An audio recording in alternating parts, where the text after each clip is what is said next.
Alright guys, I wanted to do a story time for you, and this is going back when I was in my 20s, and I think you guys might find this story time kind of interesting. This stuff happened to a lot of people, and you'll realize that when I get into this and tell you, what it's all about. So back at this time, some years ago, a lot of people were just getting computers. They were getting high-speed internet, and like everybody in America was getting computers and high-speed internet. It was just pouring on the scene, right? And I knew a cop real well I was good friends with, and let me tell you a little bit about that. He was almost near retirement. He was an older man, and I have to say, one of the nicest guys you would ever want to meet. If you ever had to deal with somebody in law enforcement, you would have hoped it was this guy. Meek, laid back, calm temperament, really wanted to help people. He's the kind of guy that he would give his, if he was on patrol, he would give his lunch to somebody that was homeless. That's the kind of guy he was. He wanted to, he worked and then he did events on the side, and he really, really helped people. That's what he did. So like when he would do his events and stuff, they really liked him because he didn't just go for a paycheck. He was actually trying to help people. That's just the way he was. And he was a good friend of mine, and like I said, he was nearing retirement age from the police department, and I was friends with him.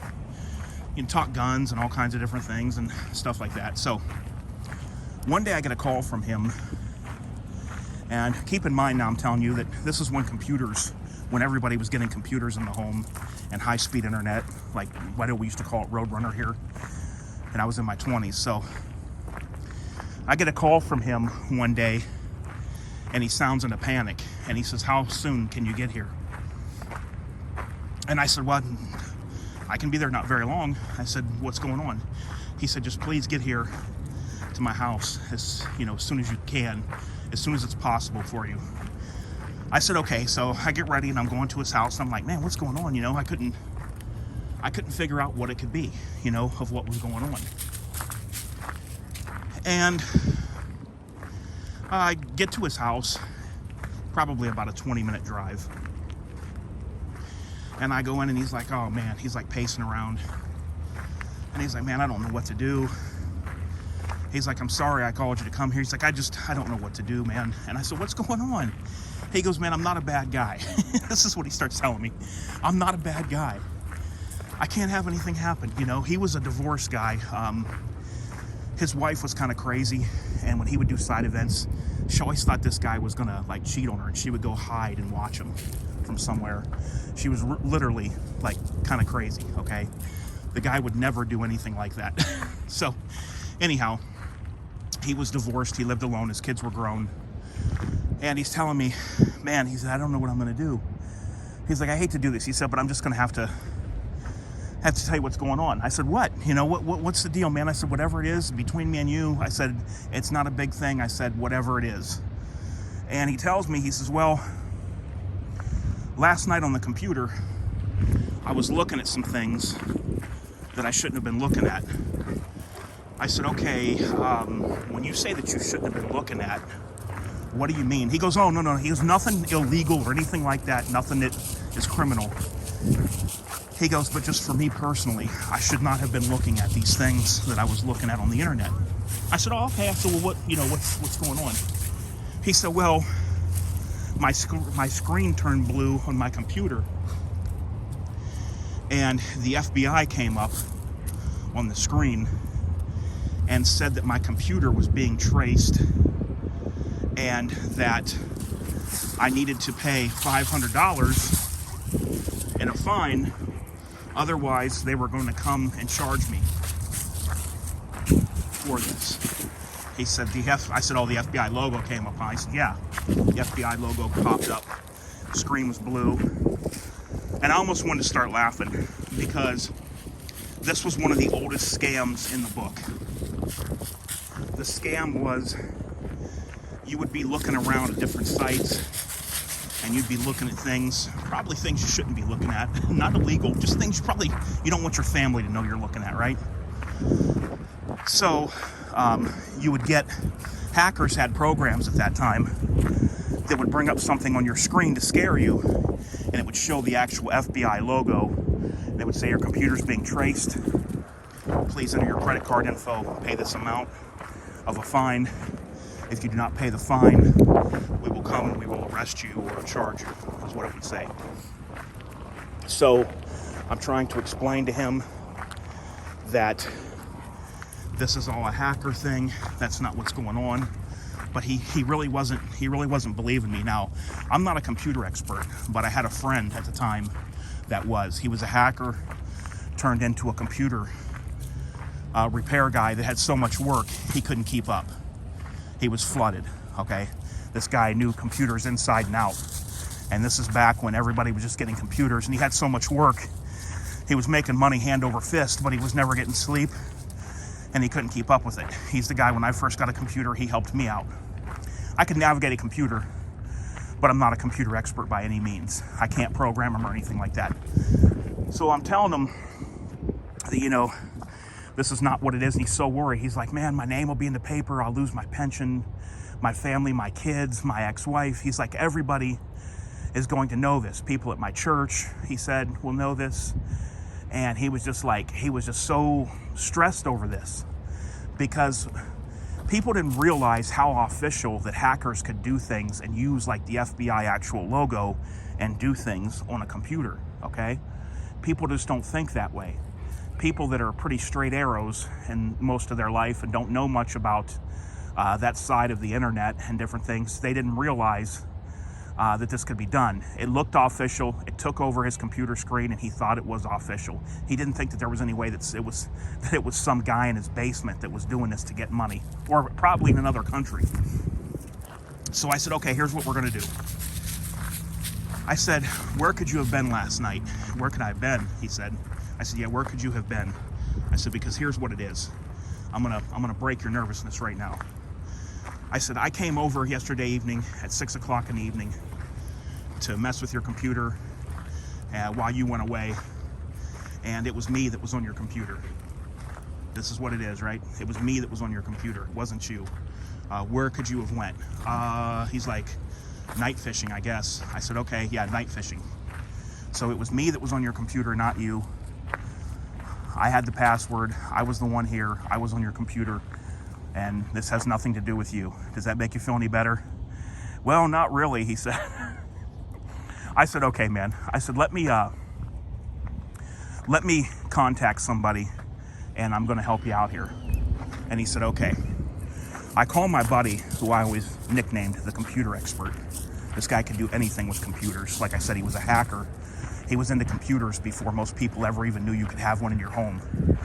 He could do anything with computers. The guy I told you had so much work he couldn't even keep up, and he had to turn people down.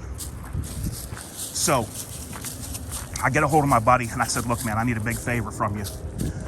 I said, I want to do a complete wipe on this guy's computer. He knew who the guy was, but he didn't know him. My buddy, he knew through me who the guy was. I said, I need you to do a wipe on this computer and just reset the whole system for this guy.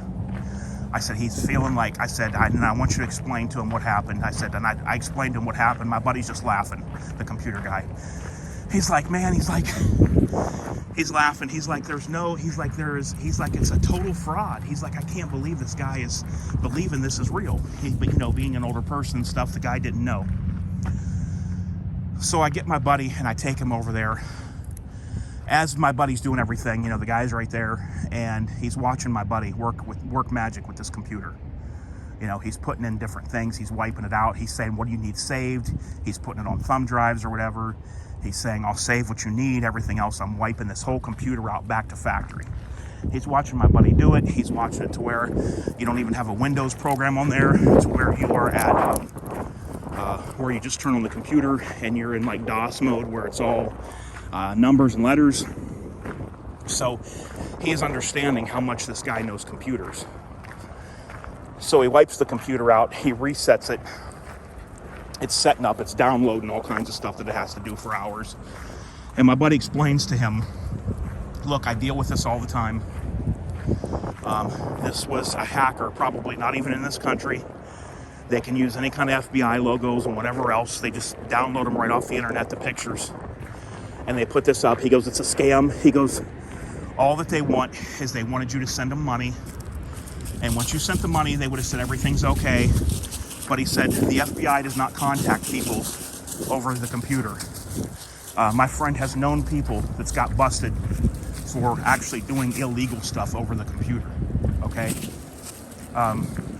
He had known of people that happened to. He explained to my cop friend, the older man, that the FBI comes to your door. They don't come to you over your computer with their logo and a demand over a computer screen. And it started to click. He started to realize, you know, yeah, this is all making sense. This is all coming together. So everything had to be left to download. It was going to take hours. Once the system was downloading everything they had to do, hooked up to the internet. And now by this time of the evening, this guy's feeling better now. He's not feeling bad anymore. He's not stressing. He's not pacing around. He's feeling great. And he at that time understood that everything that had happened was a hacker getting into him when he was punching around keys on the keyboard of the computer. Now that gave him a good scare, right? For looking at stuff that he said he shouldn't have. Now, I forgot to tell you this part. My buddy my buddy that was the computer expert, he does what I call lawyer-client privilege, right? Because he's going to see everything on your computer that you looked at when he gets in there. I didn't look, okay? But I told him later, I said, look, I said, I don't want any details of anything or anything like that about somebody's business. And I know, you know, you keep everybody's stuff confidential. I said, but can you just tell me, you know, what you scanned over? And he said, yeah, he just laughed. He said it was all lightweight stuff. He said it was nothing even anywhere near any borderline of being anything that would get somebody in trouble. He said it was all pretty much lightweight, common stuff that you would find putting in keywords on the internet, and basically just laughed about it. And we let it go at that. This was later on. So that is the story of what happened. And now I would be willing to bet that man never clicked on anything again that he said that he shouldn't have been looking at. I'll be willing to bet that. So let me know what you guys think of this. This was back in the day when a lot of people and older people were getting computers and nobody yet really knew. They could learn how to run them, but they really didn't know all the intricacies. And hackers were like ruling the airwaves. You know, the Trojan horse virus was a big one. I got hit with that a few times in my email or something. But hackers were pretty much ruling the airwaves and making money hand over fist before everything got to like it is today, to where it's not like that anymore. The internet used to be like wide open. Every year they regulate it more and more. The government and other people regulate the internet more and more. It used to run wide open.